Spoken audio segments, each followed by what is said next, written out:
Thank you, Chairman, Minister, ladies and gentlemen. It's a great pleasure for me to be up to speak at this distinguished gathering here this morning. With a name like mine, of course, I must have some Donegal ancestry. And the lore is that we did leave Donegal some years ago for a minor battle down in Kinsale and got lost in North Tipperary on the way back. But I think we're in good company. Brendan actually was my first boss, so I have to be on best behaviour still this morning.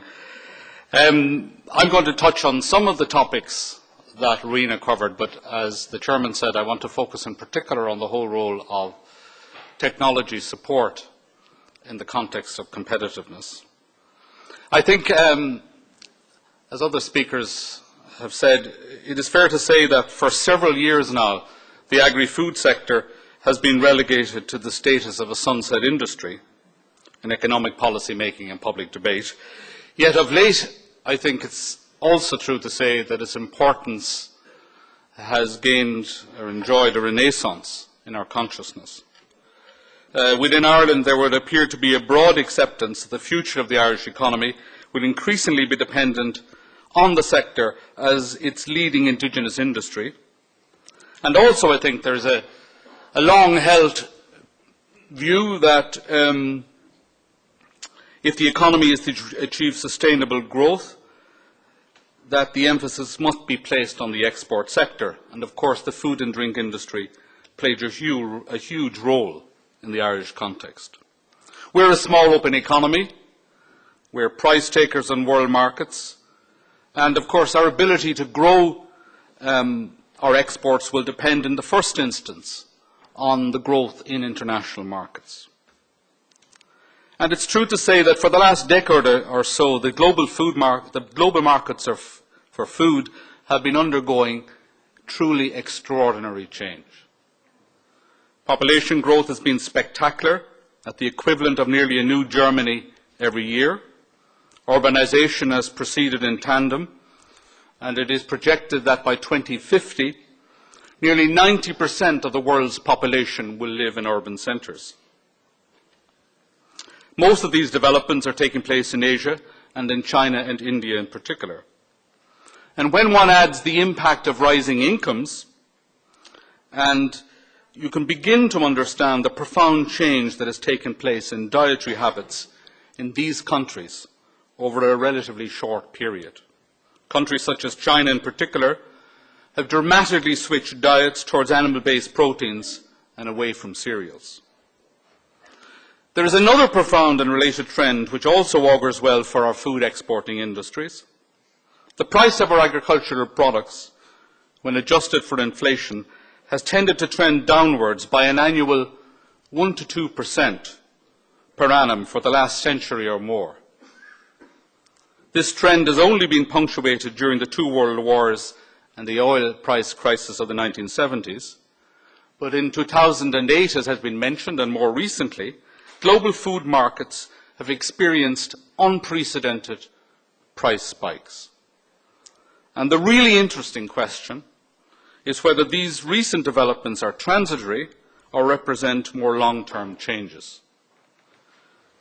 Are we in fact witnessing a structural shift in what has been a century-old trend?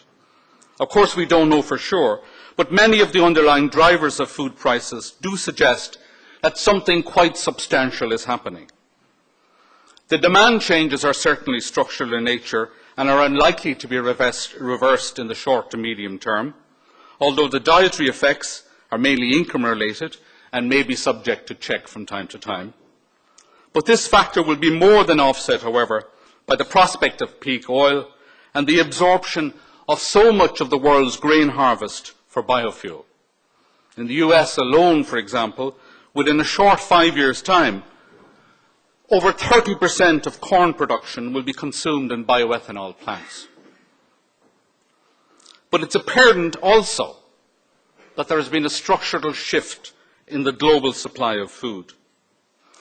While there is plenty of cultivable land on a global basis, only a tiny fraction of this land is becoming available for food production on an annual basis. But a much more worrying trend development is that while we have experienced what was close to a 4% growth in yields on a global basis on the 30 years up to 1990, over the following 20 years or so, yields have only grown by at most 1% a year. And from a scientific viewpoint, this is depressing news, especially when we don't really understand the underlying causes.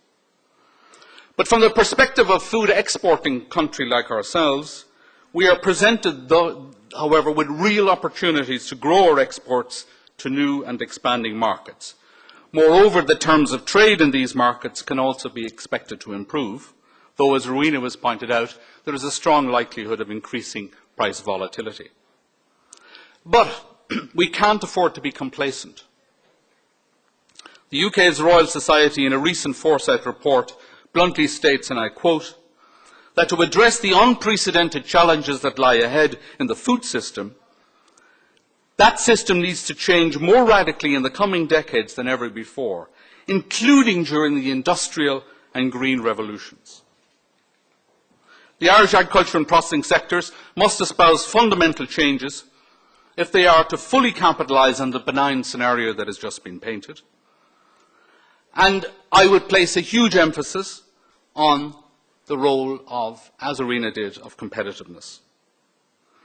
Competitiveness actions are needed to support, first of all, the creation of economies of scale. Second, the promotion of what I would call quality-based competitiveness. And third, and what I want to focus on primarily this morning, is the enhancement of innovation-based competitiveness. If we look at economies of scale, farm size is, of course, not an unambiguous indicator of the structural strength of a farm. Nonetheless, it does help to identify the medium to long-run competitiveness challenge. While the trend of increasing farm size continues in Ireland, up from 26 hectares in 1991 to 32 hectares in 2007, in other respects, as Rowena has pointed out, the structure of farming has disimproved.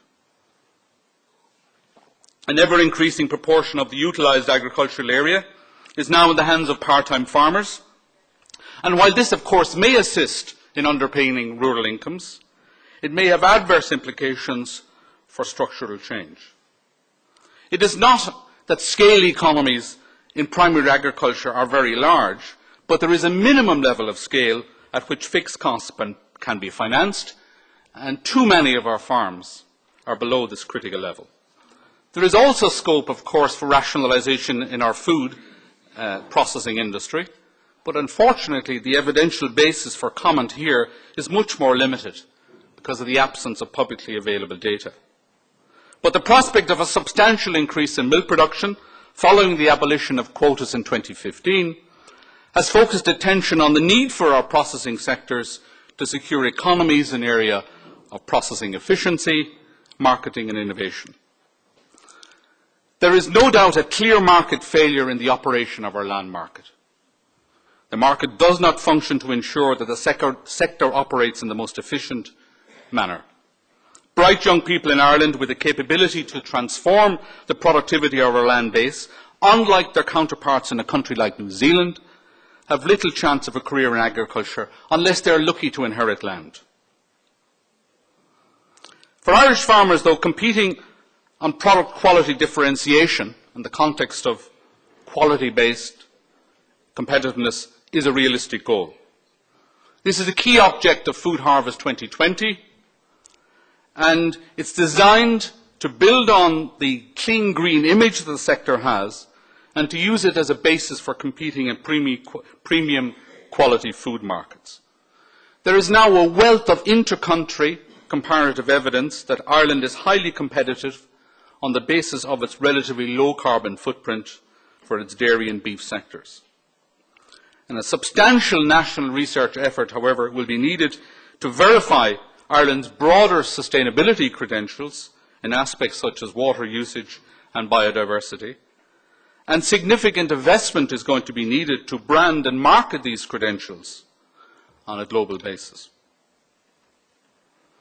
Turning now to my main concern here this morning is the issues that arise in the context of innovation, driving innovation-based competitiveness.